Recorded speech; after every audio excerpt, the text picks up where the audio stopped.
New chapter start करने वाले हैं और वो चैप्टर है हमारा अर्थमेटिक प्रोग्रेशन, जिसे हम हिंदी में समानांतर श्रेणी भी कहते हैं। तो चैप्टर स्टार्ट करने से पहले हम ये जानते हैं कि आखिर ये अर्थमेटिक प्रोग्रेशन है क्या और हम इसे क्यों पढ़ते हैं, क्योंकि पहले आपको ये समझना ज़रूरी है कि मैथ्स में आप कोई भी पार्ट पढ़ते हो तो वो आपके रियल लाइफ से ज़रूर रिलेटेड होता है। तो आखिर अर्थमेटिक प्रोग्रेशन का हमारे लाइफ से क्या रिलेशन है, तो सबसे पहले हम इसका इंट्रोडक्शन देखें कि आखिर ये है क्या। तो आप जैसे नेचर में अगर हम जाएं तो नेचर में आप बहुत ज़्यादा सीक्वेंस देखते हो। कैसा, जैसे आपने कभी देखा होगा कि बर्ड्स जो हैं वो फ्लाई करते हुए आपने देखा होगा, तो आप देखे होंगे कि जब वो स्काई में उड़ते हैं तो वो एक सीक्वेंस को फॉलो करते हैं, यानी एक सीरीज में आप देखोगे कि वो उड़ते हुए दिखाई देते हैं। तो वो सीरीज जो आप देखते हो वो और कुछ नहीं है, वही है हमारा अर्थमेटिक प्रोग्रेशन। या जस्ट आप गार्डन में जाते हैं, कहीं भी आप गार्डन में घूमने जाते हैं तो आपने देखा होगा कि गार्डन में जो फ्लावर लगे होते हैं वो एक सीक्वेंस में लगे होते हैं। अगर वो सीक्वेंस में ना लगे हों तो वो आपको सुंदर नहीं लगेंगे। तो आप देखोगे कि गार्डनिंग भी जो की जाती है वो एक सीक्वेंस में की जाती है। या फिर आप एग्रीकल्चर सेक्टर में भी जाकर देखेंगे तो वहाँ भी आप देखेंगे कि कोई भी जो प्रोडक्ट है या कोई भी जो क्रॉप है वो बहुत ही सीक्वेंस वे में लगाया जाता है। तो ये जो सीरीज यानी अर्थमेटिक प्रोग्रेशन जब हम देखेंगे तो ये हमारे लाइफ से बहुत ज़्यादा रिलेटेड है। जस्ट ये तो हमने नेचर के बारे में बताया, इन्वायरमेंट से रिलेटेड चीज़ें बताई, बट आप इसको रियल वर्ल्ड में देखोगे जैसे कंस्ट्रक्शन फील्ड में, यहाँ आप बहुत ज़्यादा देखोगे कि ये जो हमारा अर्थमेटिक प्रोग्रेशन है वो यूज़ होता है। जस्ट जैसे कोई भी बिल्डिंग बनाई जाती है तो बिल्डिंग में भी जो वर्क होता है यानी जो कंस्ट्रक्शन वर्क होता है वो आपका एक बेसिक कॉन्सेप्ट लेकर बनाया जाता है, और जो कॉन्सेप्ट होता है हमारा अर्थमेटिक प्रोग्रेशन। जस्ट आप एक एग्जांपल देख लीजिए, अगर आपने कहीं पे कोई सीढ़ी देखी है यानी स्टेयर देखा है तो ये स्टेयर आप हमेशा देखते हैं कि उनके दो स्टेयर के बीच का जो डिफरेंस होता है ये हमेशा इक्वल होता है। कभी भी आप ऐसा नहीं देखेंगे कि एक सीढ़ी बड़ी है और ऊपर वाली छोटी है फिर उससे छोटी है, वो सीक्वेंस नहीं होता है। जनरली बनाया जाता है एक सिंपल डिस्टेंस को फॉलो करते हुए। जस्ट आप सपोज कर लो कि ये फर्स्ट सीढ़ी जो हमने बनाई वो है हमारा 50 सेंटीमीटर, और उसके ऊपर वाले जो सीढ़ी है इसकी अगर लेंथ देखी जाए तो ये है 45 centimetre, just 40 centimetre, then 35 centimeter and 30 centimeter and 25 centimeter। यानी आप देख रहे हो कि ये जो स्टेयर बने हुए हैं इनके बीच में जो डिफरेंस दिख रहा है लेंथ कम होने का, वो आप देख रहे हो कि सिंपल सा डिफरेंस है, बट सभी में कॉमन है, यानी सभी में कॉमन डिफरेंस आप देख रहे हैं। तो जब कहीं भी कॉमन डिफरेंस दिखाई दे तो आप समझ जाएंगे कि यही कहलाता है हमारा अर्थमेटिक प्रोग्रेशन, यानी सीरीज। कोई भी सीरीज किस वे में आगे बढ़ रही है, वो किस पैटर्न को फॉलो कर रही है। जब तक कोई सीरीज किसी पैटर्न को, स्पेसिफिक पैटर्न को फॉलो नहीं करेगी तो हम ऐसा नहीं कह सकते कि वो अर्थमेटिक प्रोग्रेशन है। तो आप इस तरह से बहुत सारी चीजें देखते हैं रियल लाइफ में। अब आप इससे रिलेटेड क्वेश्चन जब सॉल्व करेंगे तो ये और भी ज्यादा क्लियर होगा, क्योंकि जब हम एग्जाम्पल फॉलो करेंगे, एग्जाम्पल को लेंगे सॉल्व करने के दौरान, तो हम बहुत सारी चीजों को उसमें क्लियर कर लेंगे। तो पहले हम ये देखते हैं कि ये जो सीक्वेंस होता है ये कितने टाइप्स के होते हैं और सीरीज कितने टाइप्स के होते हैं। तो चलिए अब हम देखते हैं कि हमारा सीक्वेंस क्या होता है, सीरीज क्या होता है और प्रोग्रेशन क्या होता है, एंड लास्ट अर्थमेटिक प्रोग्रेशन क्या होता है। तो सबसे पहले हमें देखना है कि सीक्वेंस, ये सीक्वेंस क्या है। तो जस्ट मैंने एक एग्जांपल लिया है 2, 4, 6, 8, 10 अप सोन। अप सोन मीन्स होता है ये इनफिनाइट है, ये हमेशा आगे की ओर बढ़ता जाएगा। तो ये जो सीक्वेंस आप देख रहे हो इनके बीच का डिफरेंस आपको इक्वल दिख रहा है, 2, 2, 2, यानी 2 में हमने प्लस किया 2 तो हमें मिला 4, 4 में हमने प्लस किया 2 तो मिला 6, 6 में हमने प्लस किया 2 तो मिला 8, एंड 8 में हमने प्लस किया 2 तो मिला 10, और ये कंडीशन आगे भी और चलती जाएगी। नेक्स्ट हमने लिया है 9, 6, 3, तो यहाँ पे आपने देखा है कि +2 हो रहा है, बट इस पोजीशन में आप देखेंगे तो 9 - 6 यानी आप यहाँ माइनस की ओर जा रहे हैं, आपका जो सीरीज बन रहा है वो माइनस की ओर जा रहा है। जस्ट आपने 9 से -3 लिया तो आपको मिल गया 6, फिर आपने जस्ट इसमें से -3 किया तो आपको मिला 3, और ये सीक्वेंस आगे की ओर बढ़ रही है।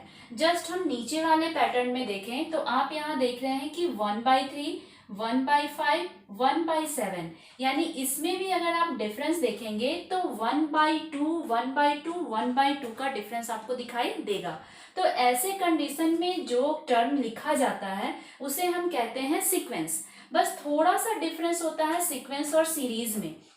जब सीरीज बनती है तो वहां आप साइन ऐड कर देते हैं, जस्ट 2 + 4 + 6 + 8, बट इस कंडीशन में आप साइन यूज नहीं करते।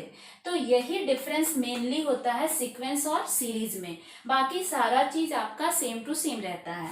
जस्ट सेकेंड एग्जाम्पल आप देख सकते हैं, 1 + 3 + 5 + 7, डिफरेंस आप देख रहे हो 2 का डिफरेंस फॉलो कर रहा है।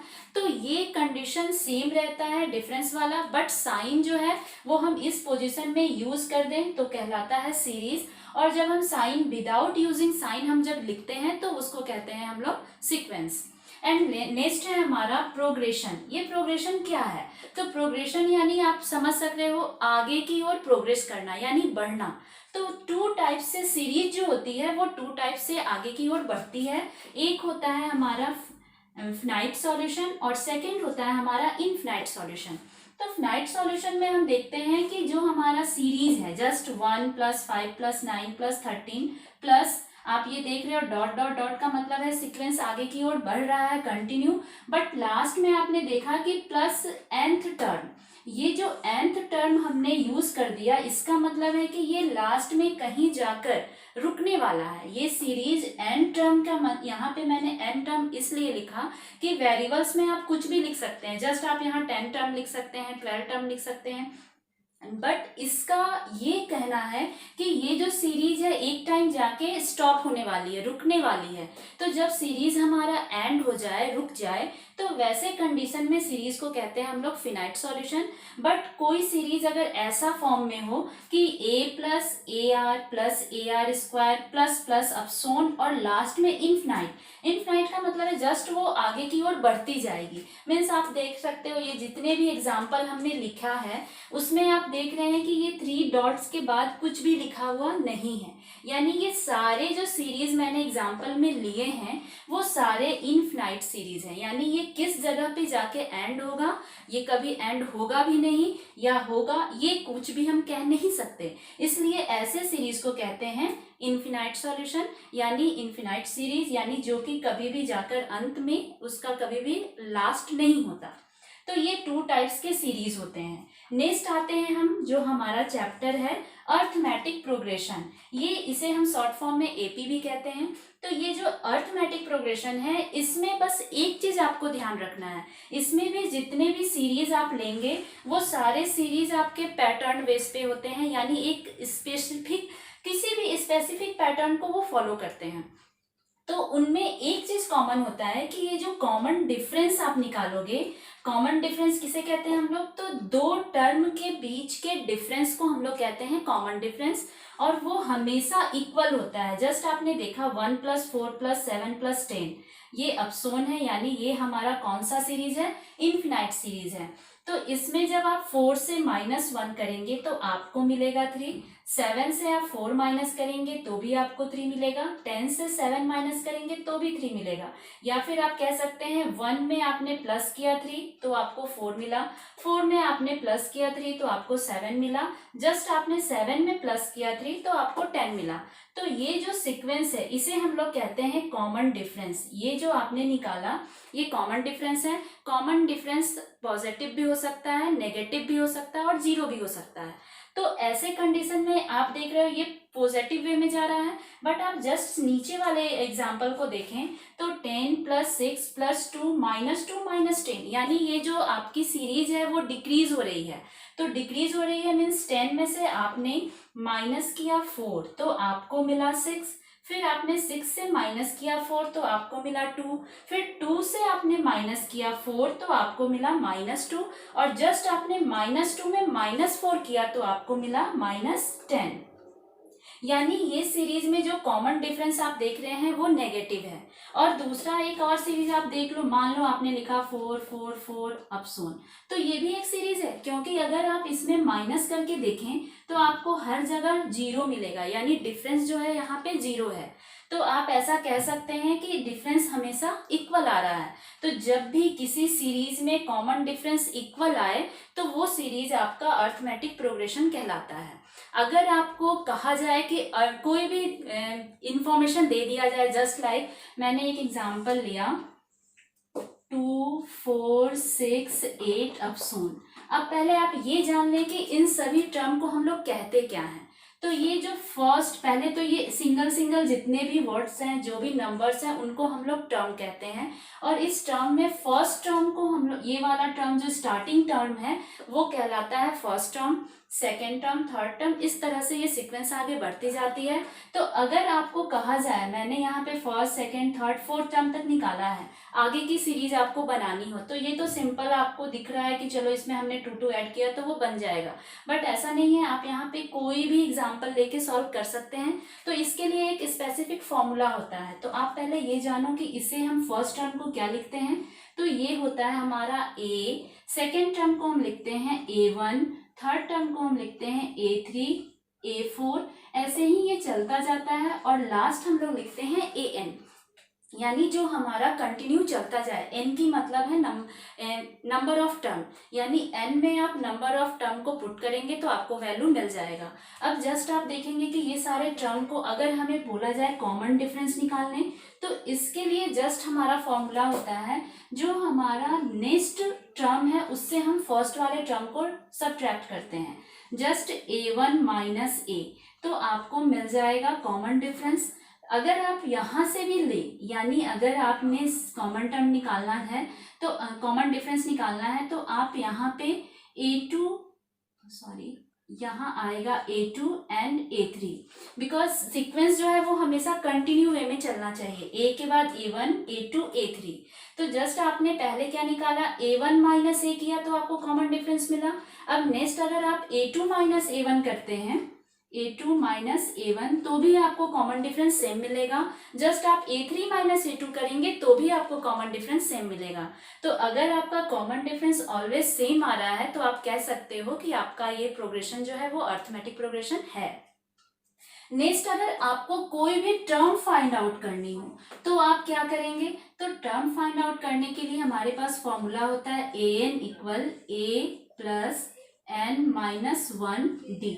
ये फॉर्मूला हम यूज करके किसी भी टर्म की वैल्यू को फाइंड आउट कर सकते हैं। जस्ट आप जान चुके हो कि a क्या है यहाँ, तो a है नंबर ऑफ फर्स्ट टर्म, यानी सीरीज का फर्स्ट टर्म को हम लोग कहते हैं a। n हो गया हमारा नंबर ऑफ टर्म, यानी जितने भी आपके क्वेश्चन में जो भी टर्म्स दिए गए होंगे जिसकी भी वैल्यू फाइंड आउट करनी होगी तो वो n कहलाता है, यानी नंबर ऑफ टर्म। और d हमने बताया आपको, ये है कॉमन डिफरेंस। कॉमन डिफरेंस को हम d से डिनोट करते हैं। और an एक साथ लिखने का मतलब है जो भी टर्म आपको फाइंड आउट करनी है उसकी वैल्यू आप यहाँ पुट आउट करके निकाल सकते हैं। तो इस फॉर्मूले को यूज करते हुए हम आगे के क्वेश्चन को सॉल्व करेंगे।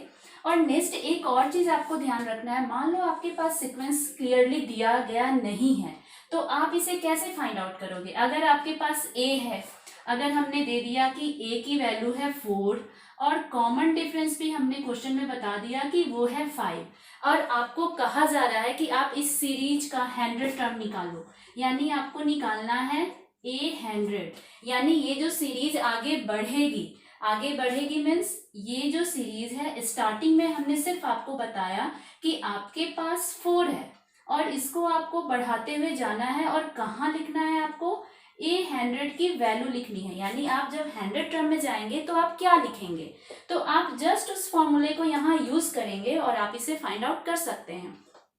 और दूसरा एक और रूल है, जैसे जस्ट आप इस पे कैसे फाइंड आउट करेंगे, तो आप देखिए an की जगह हम क्या लिखने वाले हैं, यहाँ a100 एंड a की वैल्यू हमारे पास है 4 और n हमने लिया 100 माइनस 1 और कॉमन डिफरेंस पहले से पता है आपको 5। तो जस्ट आप क्या करेंगे, यहाँ पे 4 प्लस 100 माइनस 1 99 इंटू 5, यानी आप 99 से पहले मल्टीप्लाई करेंगे 5 को, देन आप उसमें 4 को ऐड कर देंगे, तो 9 5 ज़ा 45, 9 5 ज़ा 45 एंड 4 49, देन आप इसमें ऐड करेंगे 4 को, तो 4994, यानी जब आप इस सीरीज को आगे बढ़ाएंगे और जब यही सीरीज आगे बढ़ते हुए 100 टाइम्स के पास जाएगी तो उसके नीचे आपको लिखा हुआ मिलेगा 499। तो अब हम कुछ एक्सरसाइज क्वेश्चन करते हैं जिससे हमारा कॉन्सेप्ट और क्लियर हो जाएगा। और ये क्वेश्चन जो है आपके किसी भी बोर्ड में आते हैं, जैसे आप सीबीएसई में पढ़ रहे हो या फिर आईसीएसई बोर्ड में पढ़ रहे हो या फिर किसी भी स्टेट बोर्ड से आप पढ़ रहे हो, आपको ये क्वेश्चन सभी जगह दिखेंगे। और साथ साथ आप कोई कॉम्पिटिटिव एग्जाम फेस करते हैं तो उसमें भी अर्थमेटिक सीरीज से क्वेश्चन आते हैं। तो हम पहले इसको सॉल्व करते हैं जिससे हमारा कॉन्सेप्ट और भी क्लियर हो जाए। तो पहला क्वेश्चन हमने जो लिया है वो है, which of the following are APs? If they form an AP, find the common difference D and write their 3 more terms. तो सबसे पहले कह रहा है कि which of the following are APs? आपको मैंने यहाँ पे 3 क्वेश्चन लिख के दिखाए हैं, इनमें आपको फाइंड आउट करना है कि कौन सा जो सीरीज है वो AP में है और कौन सा नहीं है। जब आपने फाइंड आउट कर लिया कि अगर फर्स्ट सीरीज आपका अर्थमेटिक प्रोग्रेशन में है तो फिर आपको उसके कॉमन डिफरेंस को बताना है और फिर आपको थर्ड मोर टर्म्स यानी इसके आगे नेक्स्ट जो और 3 टर्म्स बनेंगे उनको आपको फाइंड आउट करना है। तो हम स्टार्ट करते हैं। जस्ट पहला क्वेश्चन हम लेते हैं। इस क्वेश्चन में आप देख रहे हैं कि हमारे पास जो टर्म दिए गए हैं वो है 2, 4, 8 एंड 16, यानी हमारा पहला नंबर है 2, 4, 8 एंड 16 अब सोन। यानी आपको ये पता लगाना है कि क्या ये सीरीज एपी में है यानी अर्थमेटिक प्रोग्रेशन में है। तो हम सिंपल जानते हैं कि अगर इनके बीच का कॉमन डिफरेंस इक्वल हुआ तो ये अर्थमेटिक प्रोग्रेशन होगा, अदरवाइज ये नहीं होगा। तो जस्ट हम लोग इसको हमने क्या नाम लिया है, ए डाला, ये होता है A1, ये A2, ये होता है A3। यानी अगर हम D निकालना चाहें तो D निकालने का हमारे पास फॉर्मूला होता है A1 माइनस A, या फिर हम लिख सकते हैं D के लिए A2 माइनस A1, या फिर हम लिख सकते हैं D के लिए A3 माइनस A2। यानी कोई भी फर्स्ट टर्म अगर आप देख रहे हैं कि हमारा A फर्स्ट टर्म है, B सेकेंड टर्म है, तो जब सेकेंड वाले से फर्स्ट को माइनस करेंगे तो हमारा D मिलता है, या फिर हम इससे इसको यानी कि जस्ट एक बैक वाले नंबर से जब हम माइनस करते हैं तो हमारा कॉमन डिफरेंस मिलता है। अगर ये कॉमन डिफरेंस हर पार्ट में इक्वल आएगा तो हम कहेंगे कि हमारा जो सीरीज है वो अर्थमेटिक प्रोग्रेशन में है। तो जस्ट इसको फाइंड आउट कीजिए।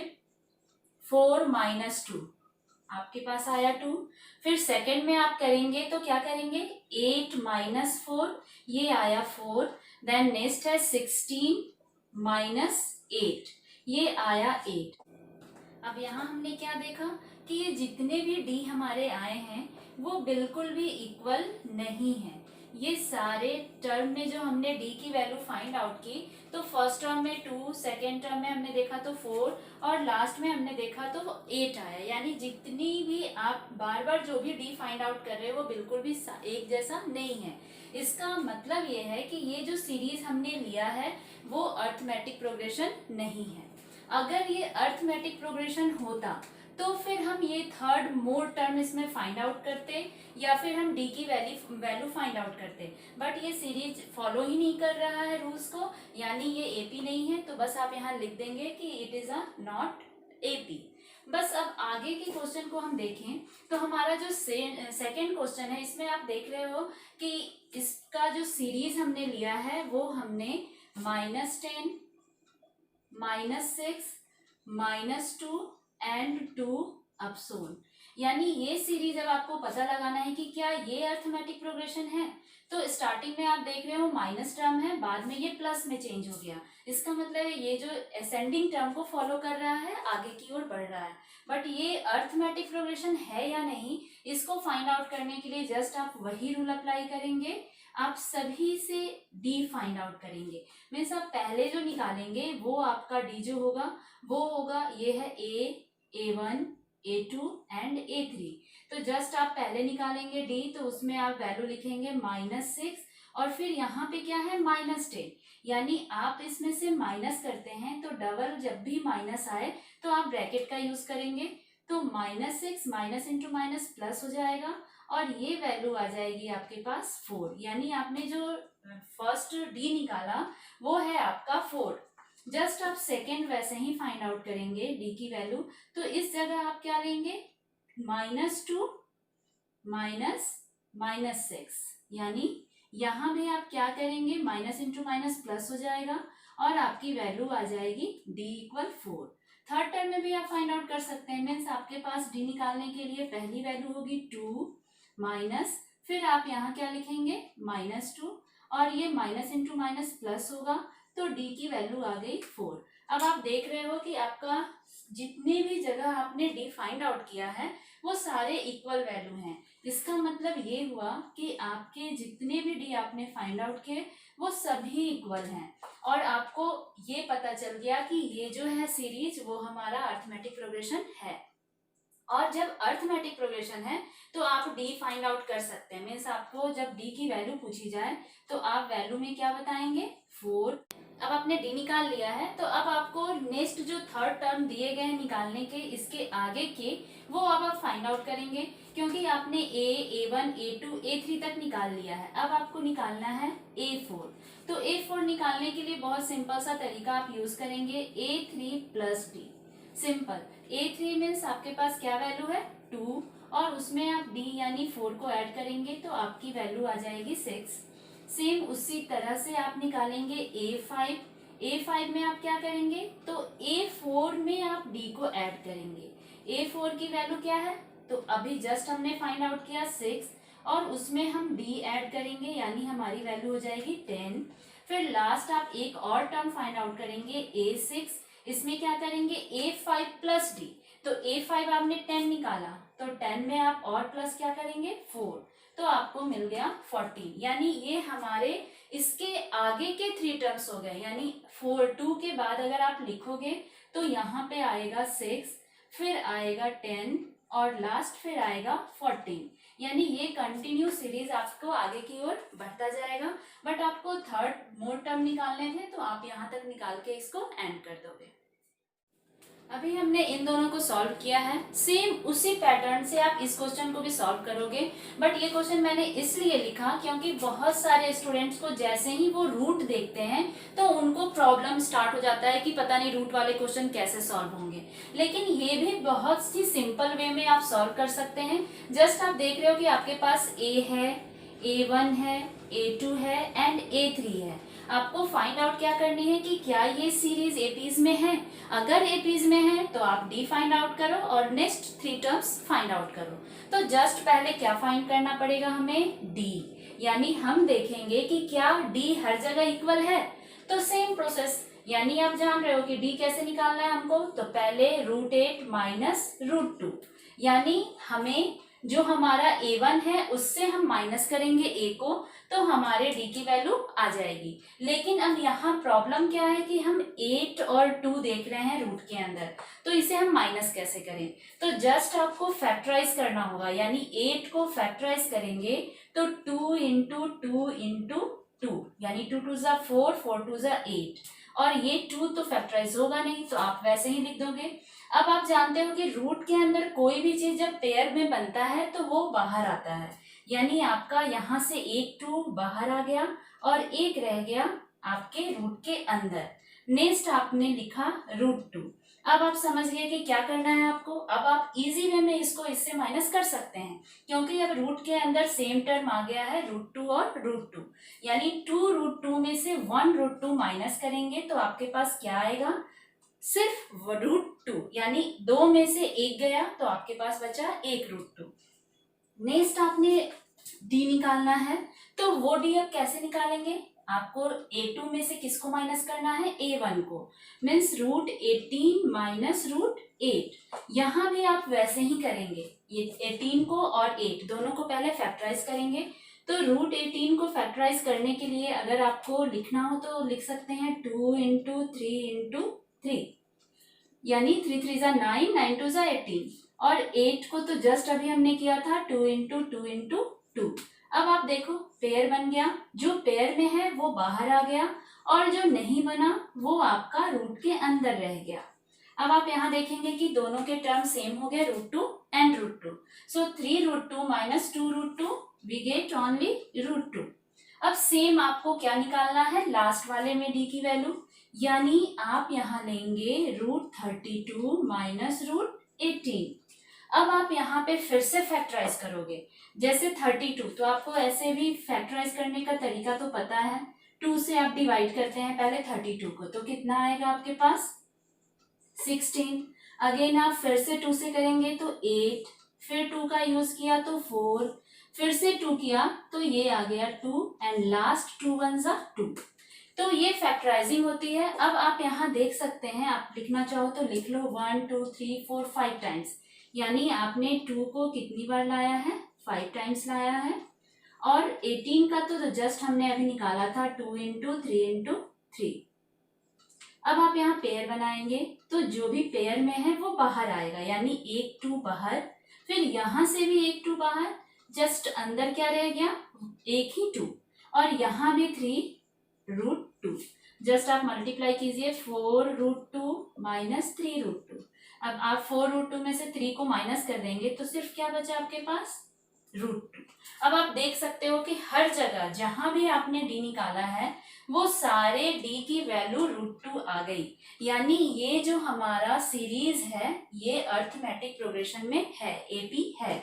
तो आप लिख दोगे और जस्ट आपको जो वैल्यू निकालनी है डी की वो आपने निकाल लिया √2।